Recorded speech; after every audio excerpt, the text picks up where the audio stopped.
Man, I really don't know what to think of this game. I mean, the power play was pretty horrendous, but hey, the penalty kill's not bad, right? But just imagine if the referees actually called every Dallas penalty that they actually took and should have been called for. They probably would have been called for like 30 penalties. There was loads, man. But imagine if they actually score on all the empty net, basically opportunities that they had. It'd be an atrocious game for the Stars. Who cares? They won! Okay, you got me there. But guys, welcome back to DSFR. Today, I'm going to be talking about the game. 24 Stars with Blackhawks. The Stars win 4-3 in overtime. Basically, the rest versus the Chicago Blackhawks. Now, the Stars improved to 14-10-1, while the Blackhawks kind of downgrade a little bit. They get a point. They're at 12-9-1. They get their first overtime loss of the season. I think they're tied with Vancouver in that playoff spot. The Stars improve and get to that first wildcard spot, which is beautiful. Into the game, shall we? But for Ben Bishop, I think he had a decent night. Not anything too amazing. I don't think he made really any highlight reel saves, but he made some great saves, and he got the win for us, which is definitely the most important part. Faced a lot of quality shots against the Hawks, but he didn't face too many shots, which is important. The Stars and the Blackhawks, respectively, were blocking shots like crazy. Even like the first two periods, it was just ridiculous how many shot blocks that were happening. There was loads of chances where both teams could have scored easily, but either team just blocked a shot and it just created a non-chance there. It was really a more defensive game than it shows, and a really good defense on both sides, but a couple of miscues here and there led to both teams allowing goals. Now, Mark behind the net comes around, wraparounds it, and he scores. Just gets it in there. We're up 1-0 over the Chicago Blackhawks, and that was a good goal. I think that Crawford didn't really expect that. Great play by Janmark, expecting that Crawford wouldn't expect it, expecting the unexpected. But Janmark he didn't work too much for that. There wasn't really any defense behind the net, surprisingly. There wasn't too much effort on the Blackhawks side to get rid of the puck off of Janmark, and Janmark gets it easily in there. 1-0 Stars. Just 9 seconds later, DeBrincat gets a wicked bounce. Like, it goes off of a couple of Blackhawks skates, and then just trickles on to DeBrincat's stick, and then he just snipes it. He is a fantastic forward who has a great shot, but he just got a gift of a bounce there. There's a ridiculous bounce. That was just extremely unlucky for the Stars. It's tied. You don't really have an excuse there. It isn't really anything you could have stopped since there's loads of just weird bounces there. But we're tied 1-1. Nothing you can do about that. And I also mentioned that the Brinkat guy, he's kind of a bit good there. Max on a breakaway, he gets slashed or hooked. I don't know what it was. This was a definite weird one. This year, that's definitely a penalty. The NHL season is definitely a penalty. I saw a lot of people get mad about it because they were too used to the last seasons and the years before those rules. This season, that's a penalty. Last season, it's not. It was like a stick lift. It was kind of a slash and a stick lift at the same time. I think it was a slash, and at this point in this season, that is a penalty. Last season it wouldn't be. That's just definitely the transition that even I'm still going for. I'm still trying to transition to, but the refs, I think, made the right call there. Faxa gets on the penalty shot, and he capitalizes in a big way. So my boy roofs it right up on Corey Crawford, who just stands all frozen. He just barely moved. Just stunned as he looks past on that snipe off him. A great shot by Faxa. He fakes it and then shoots it once again, and then he gets it and snipes it. 2-1 Stars. Faxa, my boy, gets another one. This next play I'm going to mention quite a lot. Forsberg, the defenseman for Chicago, had an almost empty net on the power play. Then he hits a crossbar somehow. That was just a game-changing play that could have gone either way.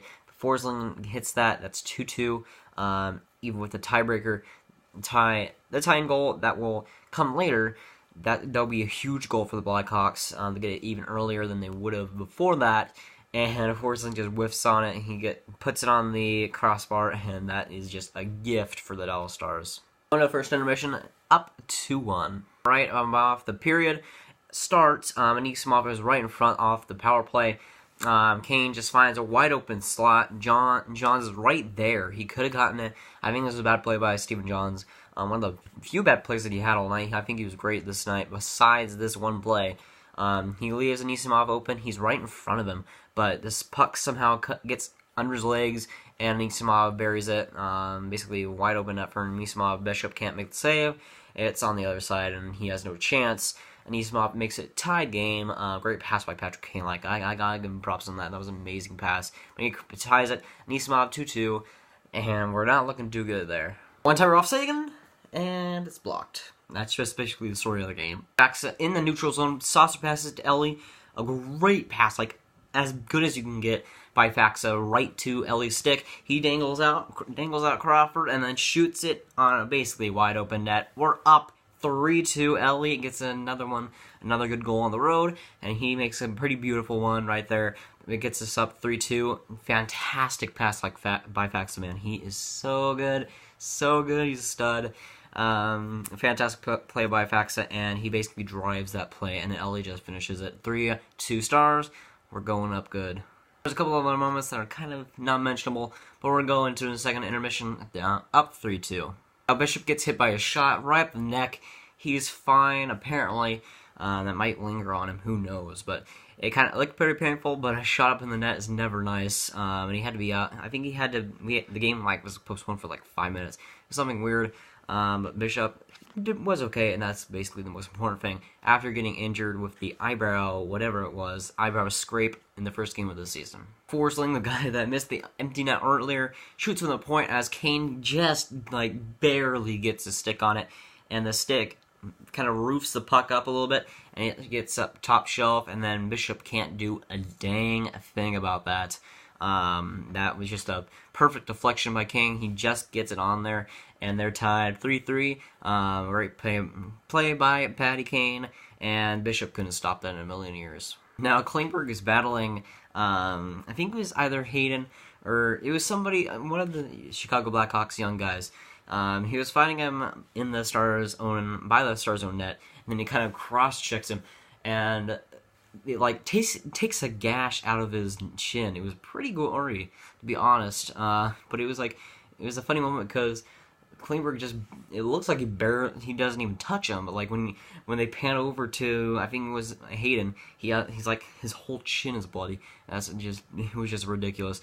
And Klingberg gets the 4-minute major for that, which I thought at first was kind of ridiculous. I didn't even see. At first I thought it was ridiculous. Like, he didn't even touch him. Then he pans over to Hayden, I'm pretty sure, and then he's all full of blood. I'm like, okay, I think it's justified. Now I have to hit something home. Throughout the third period, throughout the second period, throughout the whole game, I'd say there are about at least 10 calls that should have been made on the Stars. Should have given the Blackhawks penalties. It was ridiculous how many penalties there were for the Blackhawks, even without all the calls that should have been made. It was ridiculous. The Stars need to shore up better clean play. They didn't play well at all on the avoiding penalties mark of things today. They made some terrible plays, and a lot of them weren't even called, which was just a gift for the Stars in general. If a lot of those calls would have been made, and if the Hawks were actually good on the power play today, it could have been a bloodbath for the Stars. There could have been loads of power plays for the Blackhawks. 15, 20, like, there was a ridiculous amount of penalties that should have been called that weren't, and it didn't help matters for the Blackhawks that they weren't even good on their own power play. So in my eyes, I think the Stars got scot-free with a win here today. Marmielli in front in the third period. He shoots 3 consecutive times, but Crawford keeps like spinning and sprawling. Ellie somehow gets robbed on like all 3 of them. Makes some great shots, but Crawford is just in there in front, just is a brick wall.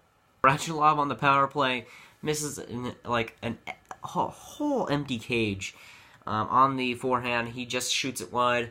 Radulov has been playing great for us, but that could have been another goal that could have helped his stats there. But yeah, Blackhawks missed an empty net. Why not the Stars? We go into OT. Both teams get a point, and at that point, I was just ridiculously happy for that. At that point, this Blackhawks were really doing well at the end of the third period, driving play and getting opportunities.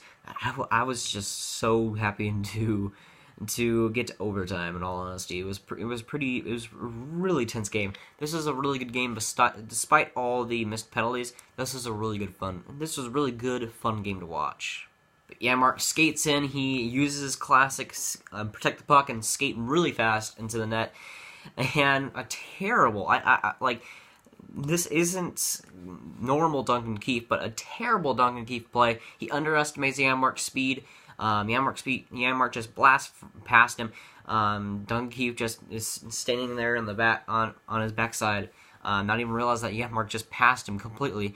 Janmark comes in and protects the puck and then shoots it, roofs it, just barely gets it in there. And then the Stars win 4-3. Janmark, my boy, wins it in overtime over the Chicago Blackhawks. That's a nice one. If I do not believe we either play Chicago tomorrow or the day after that at the AAC. That should be a fun game as well. Winning this game was definitely a good takeaway. I'm overjoyed to come out with 2 points on this one, especially going home where we are amazing at home. That's definitely going to be a great game as well. Blackhawks fans, you need to work out your power play and fast, but they could have had like 15 opportunities to do that easily. The refs kind of screwed you a lot this game, but you didn't play entirely amazing. Missed quite a few golden opportunities, so have the Stars. Both teams didn't play all too great. They missed a lot of chances.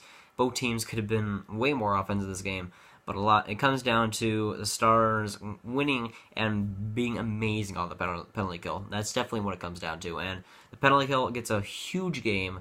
They were fantastic. They were leading lots of block shots, which was key. They were dumping it out in key moments, which hasn't happened in the past few games when they were allowing power play goals left and right. Good luck in the next game, and I'm hoping that we'll get a win. I'm sorry, Blackhawks fans, but you have 3 cups, so I'm just gonna give the worst to you. Just saying, the Stars also have 1 cup. That's gonna be it for today, guys. You guys enjoy. Make sure to like, guys. Really enjoying. Make sure to subscribe, and I'll see you guys later. Goodbye.